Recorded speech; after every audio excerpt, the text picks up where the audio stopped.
Eu vou falar para vocês em nome do Pai, do Filho e do Espírito Santo. Amém.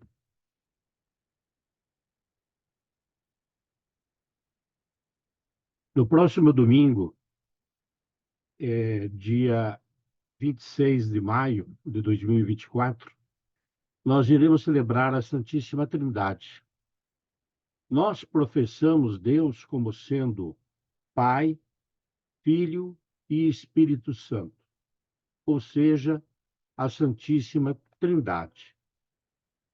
Esquematicamente, podemos utilizar um triângulo equilátero que tem os três lados iguais para poder tentar entender. Deus é o triângulo todo, uma aresta é o Pai, a outra o Filho e a terceira o Espírito Santo. Três pessoas em um único Deus. Mas é um mistério. O mistério da Santíssima Trindade é o principal artigo de fé da nossa fé católica. Se não creio na Santíssima Trindade, eu não posso me considerar cristão. Vamos ver o que professamos em nosso credo niceno-constantinopolitano. O nome niceno-constantinopolitano, ele referencia o primeiro concílio de Nicéia, 325 depois de Cristo, do qual resultou o credo niceno, e o primeiro concílio de Constantinopla, 381 depois de Cristo, onde a declaração de fé foi finalmente estabelecida a partir dos resultados dos dois concílios. Vamos recitá-lo? Vamos lá, todos juntos. Creio em um só Deus, Pai Todo-Poderoso, Criador do céu e da terra, de todas as coisas visíveis e invisíveis. Creio em um só Senhor, Jesus Cristo, Filho unigênito de Deus, nascido do Pai, antes de todos os séculos. Deus de Deus, luz da luz, Deus verdadeiro de Deus verdadeiro. Gerado, não criado, consubstancial ao Pai. Por ele todas as coisas foram feitas, e por nós, homens, e para a nossa salvação, desceu dos céus e se encarnou pelo Espírito Santo no seio da Virgem Maria e se fez homem. Também por nós foi crucificado sob Pôncio Pilatos. Padeceu e foi sepultado. Ressuscitou ao terceiro dia, conforme as Escrituras, e subiu aos céus, onde está sentado à direita do Pai. E de novo há de vir em sua glória para julgar os vivos e os mortos, e o seu reino não terá fim. Creio no Espírito Santo, Senhor, que dá a vida e procede do Pai e do Filho, e com o Pai o Filho é adorado e glorificado, ele que falou pelos profetas.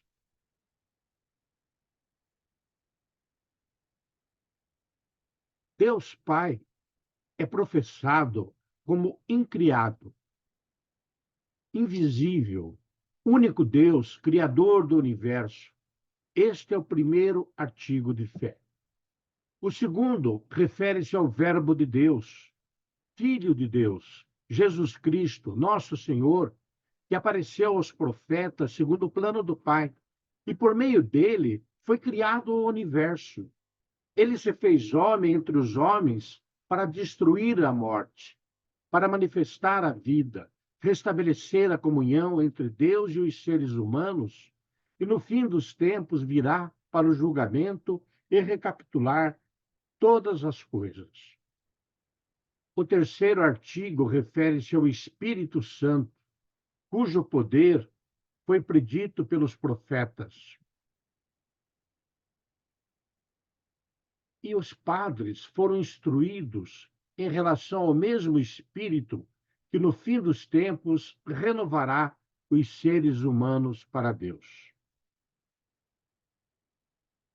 Segundo Santo Agostinho, não é fácil encontrar um nome que possa convir a tanta grandeza e servir para denominar de maneira adequada a Trindade, a não ser que se diga que é um só Deus, de quem por quem e para quem existem todas as coisas, como fala Paulo em Romanos 11:36. Assim, o Pai, o Filho e o Espírito Santo são, cada um deles, Deus, e os três são um só Deus. Para si próprio, cada um deles é substância completa, e os três juntos, uma só substância. O Pai não é o Filho nem o Espírito Santo. O Filho não é o Pai nem o Espírito Santo. E o Espírito Santo não é o Pai nem o Filho. O Pai é só Pai. O Filho, unicamente Filho. E o Espírito Santo, unicamente Espírito Santo. Os três possuem a mesma eternidade, a mesma imutabilidade, a mesma majestade e mesmo poder. No Pai está a unidade, no Filho a igualdade e no Espírito Santo a harmonia entre a unidade e a igualdade. Esses três atributos todos são um só. Por causa do Pai, todos são iguais, por causa do Filho, e todos são conexos por causa do Espírito Santo. Meio complicado, né? Nós conseguimos entender somente parcialmente esse mistério da Santíssima Trindade. Só entenderemos perfeitamente quando estivermos finalmente em Deus. Santo Agostinho é considerado um dos gênios da fé cristã. Ele escreveu um livro sobre a Trindade, é uma obra-prima. Ele demorou 16 anos para escrever. E neste período teve muitas dificuldades para este entendimento. Eu vou relembrar para vocês uma história clássica de Santo Agostinho e o menino da praia. Ela ilumina a atitude que deve ter o fiel cristão em relação à Trindade. A história de Santo Agostinho com o menino é conhecida por muitos. A mesma surge do muito tempo que ele dedicou, esse grande santo e teólogo, a refletir sobre os mistérios da Santíssima Trindade e de como três pessoas diferentes poderiam constituir um único Deus. Conta a história que um certo dia, Santo Agostinho, após longo período de trabalho e muito compenetrado na sua angústia, adormeceu no convento. E ele teve um sonho revelador. Ele caminhava sobre uma praia deserta, pensando no mistério da Trindade. De repente, avistou um menino que, com um balde de madeira, ia até a água do mar, enchia o balde e voltava, onde despejava a água num pequenino buraco na areia. Santo Agostinho, perplexo e curioso, perguntou ao menino: "O que é que você está fazendo?" E o menino calmamente olhou para Santo Agostinho e respondeu: "Eu vou colocar toda a água do mar neste buraco." E Santo Agostinho sorriu e retrucou: "Isso é impossível, garoto. Observe quanta água existe no oceano e você quer colocá-la toda nesse diminuto buraco?" Mais uma vez o menino olhou para Santo Agostinho e, de forma ríspida e corajosa, disse: "Em verdade vos digo que é mais fácil colocar toda a água do oceano nesse pequeno buraco do que a inteligência humana compreender o mistério da Santíssima Trindade."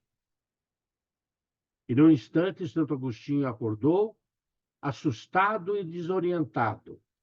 Ele tivera uma mensagem divina que acalmaria sua alma conturbada. E para esse domingo, a igreja nos propõe três leituras que falam da Santíssima Trindade. Na primeira leitura do livro do Deuteronômio, Moisés fala ao povo: "Pede para que façam memória sobre Deus que criou o homem sobre a terra, que realizou coisas incríveis, que falou do meio do fogo, se referindo à sarça ardente, que escolheu um povo entre as nações, que sempre esteve presente junto a esse seu povo e realizou muitas maravilhas." Então, continuou falando ao povo e a nós aqui hoje, para que gravemos em nosso coração que o Senhor é Deus em todo lugar, lá em cima no céu e cá embaixo na terra. E fala também qual deve ser a nossa resposta. Qual que deve ser? Guardar suas leis e seus mandamentos. E para quê? Para que sejamos felizes nós e nossos filhos. Na segunda leitura da carta de São Paulo aos Romanos, vemos a presença do Espírito Santo. Paulo fala que todos aqueles que se deixam conduzir pelo Espírito de Deus são filhos de Deus, que recebemos um espírito de filhos adotivos, o espírito que vive em nós, que nos conduz, ilumina e fortifica, nos dá o testemunho que somos filhos de Deus. Esta certeza que temos vem do Espírito Santo que habita em nós. E a leitura de hoje conclui com algo que nos enche de esperança. Seremos também glorificados com Cristo. O Evangelho fala da autoridade de Jesus. Diz ele: toda autoridade me foi dada no céu e sobre a terra. Jesus é o Senhor. E ordena: ide e fazei discípulos meus todos os povos, batizando-os em nome do Pai e do Filho e do Espírito Santo. Eis aí a Trindade. E qual é a resposta que ele espera de nós? Que observemos tudo aquilo que ele nos ordenou. E o Salmo responsorial celebra o fato de Deus ter escolhido um povo para sua herança. Que felicidade, que privilégio! Tudo o que o Senhor faz merece fé. Ele ama o direito e a justiça e transborda em toda a terra a sua graça. Ele reafirma o Senhor como Deus, criador de tudo, absolutamente tudo, através de sua palavra. E nos mostra Deus presente, que pousa o olhar sobre os que o temem e que confiam esperando em seu amor, para da morte liberar as suas vidas e alimentá-las em tempo de penúria. Nele nós esperamos confiantes. Então, a solenidade da Santíssima Trindade nos revela um Deus que é amor e que partilha esse amor com todos os seres humanos. E gostaria de terminar com uma passagem do livro de Isaías que eu acho muito significativa. Porque eis o que diz o Altíssimo, cuja morada é eterna e o nome santo. Habitando como santo uma elevada morada, auxilio, todavia, o homem atormentado e humilhado. Venho reanimar os humildes e levantar os ânimos abatidos. Vejam, nosso Deus poderoso e santo, eterno, transcendente, está acima de nós, que habita uma alta morada e, no instante, está presente junto ao humilde e ao atormentado. Imanente, está junto de nós, em nós. Ele vem para reanimar, para levantar os ânimos abatidos. O Senhor tem poder de levantar cada um de nós aqui, de reanimar. O nosso Deus é grande e poderoso e está próximo. Ele habita nas alturas e no coração do contrito. Deus se faz presente em nossas vidas, principalmente em nossas dificuldades. E aí podemos, como salmista, proclamar: aqueles que conheceram vosso nome confiarão em vós, porque, Senhor, jamais abandonais quem vos procura. E eu falei para vocês, em nome do Pai, do Filho e do Espírito Santo. Amém.